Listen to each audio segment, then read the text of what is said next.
Au Sénégal, il y a un vent venu du désert qui souffle chaque année régulièrement vers février, mars, ça dépend. Et ce vent soulève le sable, surtout dans les petits villages comme le mien. Je me souviens avec beaucoup d'émotion de ces soirées un petit peu fraîches. J'étais avec ma famille, ma grand-mère, devant le perron de la maison, assise sur des nattes. Chaque fois, ma badienne, c'est-à-dire ma tante maternelle, me demandait d'aller lui chercher dans sa chambre ce qu'on appelle au Sénégal col. Col, c'est une écharpe, une étole qu'on met autour du cou, qu'on met sur la tête. Quand l'harmattan souffle, on a besoin de se protéger. Donc on voit beaucoup sortir les cols, les écharpes, les étoles, malheureusement qui sont aujourd'hui beaucoup remplacées par le synthétique, par les cotonnades. Et celle de ma grand-mère était en pagne mondiale, couleur ocre, marron, très très beau.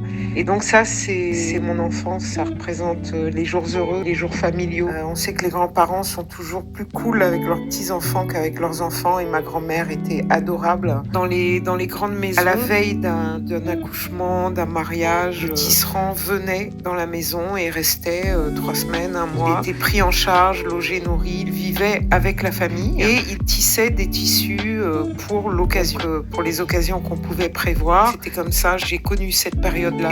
Et c'est toujours utilisé quand même dans de rares occasions. Donc on accorde vraiment de la valeur à ce pagne-là.